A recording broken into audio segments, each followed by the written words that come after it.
Capacitor C1 equals to 6 microfarad is charged to a potential difference of V0 equals to 5 volt using a 5 volt battery. देखो एक capacitor है C1 है, जो ये C1 है इसको चार्ज किया गया है 5 वोल्ट की बैटरी से, इसको चार्ज कर दिया गया। C1 का वैल्यू दिया है 6 microfarad. The battery is removed and another capacitor C2 equals to 12 microfarad is inserted in place of battery. देखो बैटरी यहाँ पर था, तो बैटरी को हटा करके पहले चार्ज कर दिया गया फुली, और उसके बाद जो है बैटरी को हटा के एक दूसरा कैपेसिटर C2 को लाया गया। C2 की वैल्यू यहाँ पर तुमको 12 माइक्रोफराड दिया हुआ है।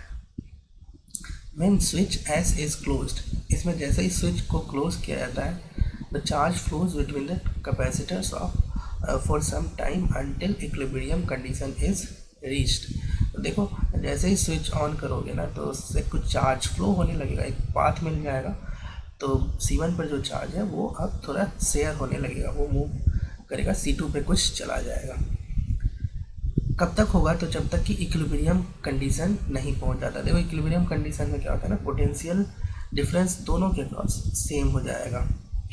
What are charges Q1 and Q2 on the capacitor C1 and C2 when equilibrium condition is reached? Let's solve this problem। तो देखो मान लो कि चार्ज ऑन कैपेसिटर C1, जो इनिशियली C1 पर जो चार्ज था उसको बोल दो Q0। Q0 की वैल्यू कितना होगा? C इंटू वी। ठीक है, C कितना है तुम्हारे पास? तो 6 और 6 माइक्रो इंटू 10⁻⁶ इंटू वी, और V कितना है तुम्हारे पास? तो 5 वोल्ट। ठीक है, तो इसकी वैल्यू तुम बता सकते हो 30 माइक्रो कूलम, ऐसे लिख सकते हो। ठीक है, इतना कूलम को लिख सकते हो 30 माइक्रो कूलम। यही चार्ज C1 के ऊपर यहाँ पर है। मान लो कि दिस इज प्लस और दिस इज माइनस।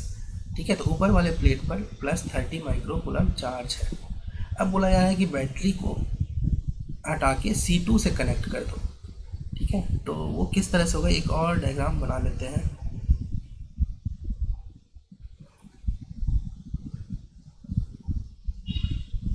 ये C2 से हम इसको कनेक्ट कर देंगे।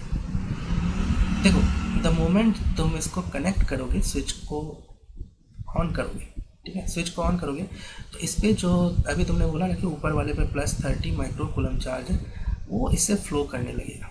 ठीक है, कब तक फ्लो होगा?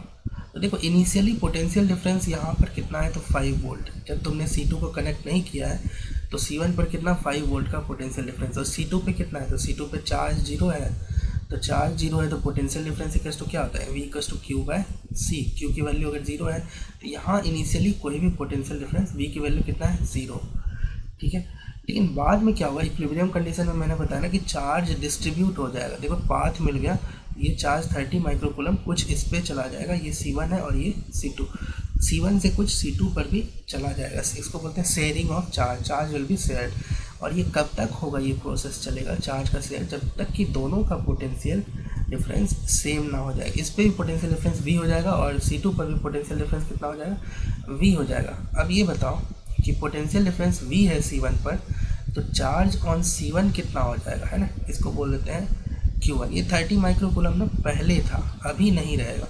अब जो चार्ज इस पर आएगा उसको बोल दो Q1, और इस पर चार्ज जो आएगा वो बोल दो Q2। ठीक है, तो Q1 तुम बता सकते हो Q1 equals to C1 into potential difference V, और उसी तरह से Q2 तुम बता सकते हो, है ना, कनेक्शन के बाद जो चार्ज आएगा Q1 इक्वल्स टू C1V और Q2 इक्वल्स टू C2V।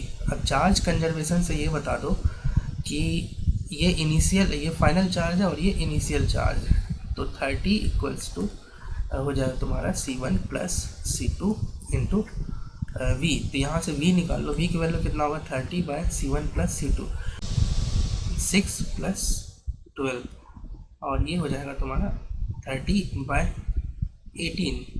यहाँ से 6 इंटू 5 और ये 6 into 3 equals to 5 by 3 volt. देखो तुमको ना फाइनल पोटेंशियल डिफरेंस दोनों कैपेसिटर के क्रॉस मिल गया इक्वल टू 5 बाय 3। अब तुम चार्ज जो है, फाइनल चार्ज जो है, इसकी वैल्यू यहाँ से बता दो। ये हो जाएगा C1V equals to C1 is 6 और माइक्रो इंटू 5 बाय 3, ये हो जाएगा ट्वाइस, और ये 10 माइक्रो कूलम Q1 पे जो चार्ज आएगा है ना, और Q2 पे जो चार्ज आएगा वो हो जाएगा तुम्हारा 12 माइक्रो है इंटू 5/3, ये हो जाएगा 4 और ये हो जाएगा 20 माइक्रो कूलम। देखो कौन सा ऑप्शन करेक्ट है, तो 10 और 20 वाला जो ऑप्शन है वो third option will be the correct option.